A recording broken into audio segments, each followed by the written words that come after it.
Hello everyone. We are in a new location.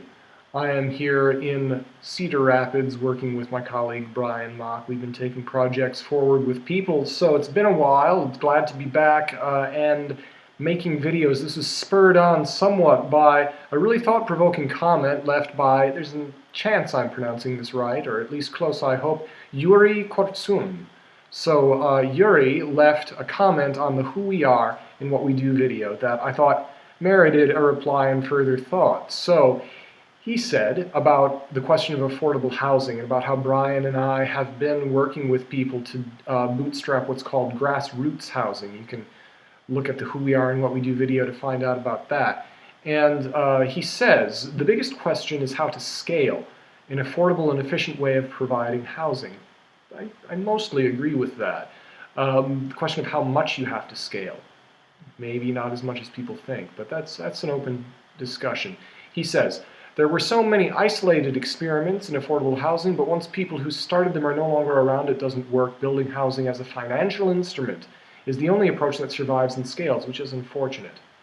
Well, interestingly enough, what Brian and I are proposing to do is a financial instrument, but a financial instrument that we hope is fortunate rather than unfortunate. My first reply to him mentioned about how, yeah, it is an important part about the sustainability also that there have been non-financial instruments, community-based things that have been affordable housing in communities such as the Amish, such as the Mormons, even in this industrial era. And he replied that that is what he noticed himself. The most successful communities, this is him writing now, the most successful communities are the ones that have strong horizontal networks, high levels of trust, and usually less diverse. This is somewhat true. And he says, can we as a society come up with an approach to providing built environments for more complex and diverse communities? The world is getting more complex and diverse, but the way we create housing and public spaces in most of the world is disappointing. He and I are in agreement there. He says, I wish quality built environment, I wish for, I think he means, a quality built environment that treats human scale with dignity was more affordable and available. No, he made perfect sense there. I'm just imagining typos. Available for most people. So, and he went on with some interesting things. You can read the comments if you like. I replied to him, great point about community focus. I won't read this whole thing. But I think it's an open question if diversity is increasing or if dislocation is becoming more visible. Those are two different things. Immigrant communities naturally form. And is the diversity that we're facing now really any more than intense than the Lower East Side of Manhattan in the 1890s or the 1920s? Back then, common bonds were forged across ethnic lines. Boxing helped do this, so did beer halls, so did children's choirs and block parties, and also churches. At least churches, though, at the beginning, were pretty exclusive. Much of the solution is external to housing itself. I think this is very important. It's the rest of the way the community is built. But the housing must be built in a way to allow healthy community growth. And yeah, he in reply to that talked about a kibbutz versus Manhattan. Those are two good contrasts right there. Those are great contrasts. He says that in a kibbutz, everything is shared, the community is homogeneous, everyone knows and trusts each other. In the second case, everyone is a stranger. It's very diverse. Most interactions are based on official regulations and market forces. And he goes on in a very good, eloquent reply. And I said that I should reply more to that, which I am doing now. So, yeah, and I think that the interesting thing about the Manhattan contrast is that not everyone is a stranger, but there's a certain level of neighborhood familiarity that sounds like Manhattan out there, if you can hear that. We're right by a hospital here. People are being kept safe. This is a little bit, there goes the ambulance. It's a little bit like my videos from Italy, where there were also ambulances with a lot of retirees in Italy taken care of. Okay, so The thing about, yeah, there's no, he says there's no dignity in living in a high-rise district that has only parking and empty lots. I really agree with that. And we have to remember that Manhattan itself is, again, extremely diverse. There's the West Village and the East Village, which are completely different from each other. The East Village is more village-y, kind of 3- and 4-story places, and then there are 6-, 7-, 8-story places in the East Village. Uh, and then there are the residential high-rises in places like Midtown, or if you go further south and further to the east, there's Stuyvesant Town, and all the stuff around Little Italy and Chinatown, right before you get to the bridges. So you do have right next to each other places of these very close-knit communities and skyscraper stuff. And the interesting thing is, those close-knit communities some decades ago used to be extremely cheap. People used to say they didn't want to live there. And in some of them there was a lot of crime, and some of them there was a lot of drugs. Soho used to be like that when the industrial businesses went out. And then in the early 80s, so you saw people moving into those spaces, and then it became gentrified. And those places, as opposed to the places with the high-rise kind of public housing thing, have become more expensive. Why? Because it's nicer to live there. And so that's in higher demand. So I think there's definitely a way to do this. He says that we don't clearly understand how to help communities grow organically.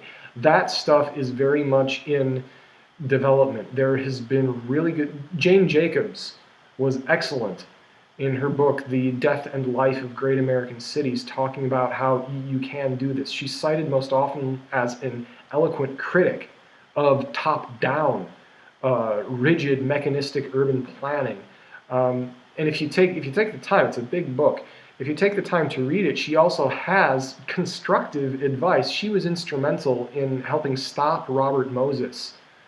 She helped lead the effort along with a bunch of other people in neighborhood organizations right near the West Village and around that NYU neighborhood. There was going to be, if you think of Manhattan now and how wonderful that area is below Houston Street, that you have